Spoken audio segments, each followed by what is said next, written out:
So, hey, hi, it's me and Billy, and we're here to talk about social media posts and the difference between stories and what's the word, Billy? Just regular posts in your feed, right?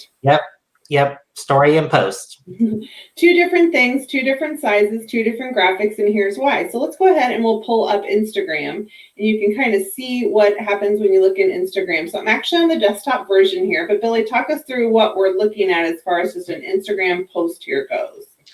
Okay, so Instagram posts, which also work for Facebook posts, they're the same dimensions.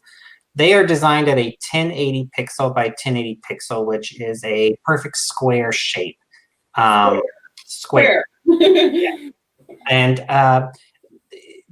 it just crosses over to each platform perfectly fine, and it's seen the way that the design is intended to be seen without any.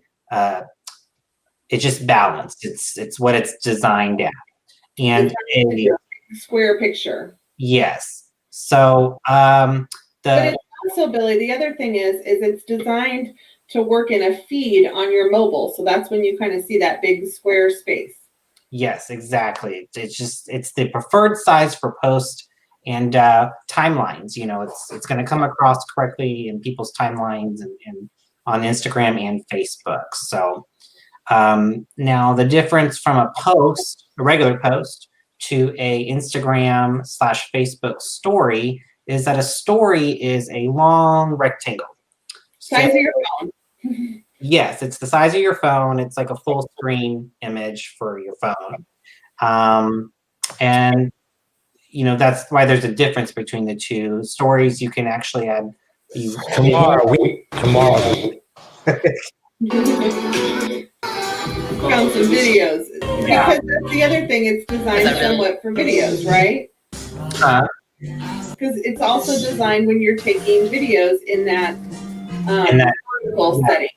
So, you know, if you're going to do a video and you want it specifically for your story, you want to shoot it vertically, not horizontally. Otherwise, it's going to show up really small on your story.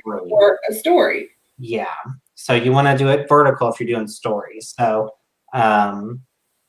so that is the difference between the two. And that's why when we post any graphics that have two different options, you want to use one for posting and one for the story. And the difference. Here's a great example of somebody who posted a square in a story. And so you can see it doesn't fill that whole page. Yeah, it doesn't fill the whole page. They can still look good if that's all you've got. I mean, you can make it look good. But if you really want it full screen to really make a bigger impact, you're going to have that dimension of the vertical rectangle.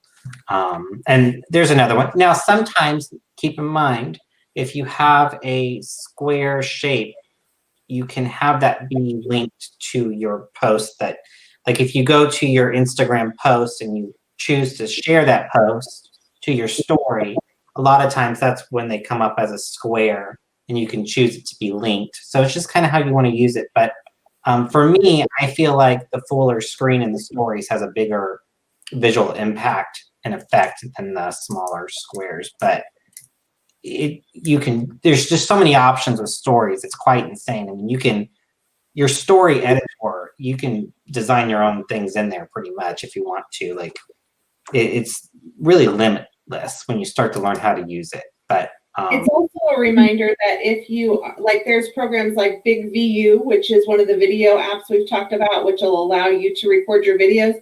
In BigVU, it actually allows you to publish that video different ways. So you can post it, you know, in the horizontal platform. If you're going to post that video on YouTube, for example, you want it to be in the horizontal, but it's going to be in the vertical space or more of that portrait space if you're going to post in the Instagram story or the Facebook story. So all these programs are designed to reformat what you're doing for different spaces, which is why Billy provides you with two different options of posts. One is for your feed, one is for your story. Yep. So now we're in Facebook, and you can kind of see we're looking at the feed post, if you will, of the market statistics versus same type of thing when we kind of come up here and we'll pick on Zoe. Zoe's, whoops, hello, that's not what I wanted to do. I wanted to pull up, well, here, we'll pull up my friend Barb Betts to talk about her a lot. She's an Instagram guru, but here she is on Facebook posting in her stories. So same different thing. You've got the two different options for the two different mediums of whatever it is that you're doing. Whoa. And here you can see, here's the post that Billy did in the Facebook story, where it's going that long vertical section versus the one that we showed you before. Here it is in the square. Mm-hmm. And that's also why you've got those red lines popping up, is because you're inputting a wrong dimension of a post that isn't fitting. So it's like the algorithm of Facebook is trying to fill that in that's lost, per se, if that makes sense. So trying to do that different things. So just keep in mind when you're posting with your different graphics, you've got vertical posts for your stories, square posts for your feeds. Mm-hmm. Yep. That's it. That's it. If you have any questions, give me a call. I can help out. But yeah. Always here to help.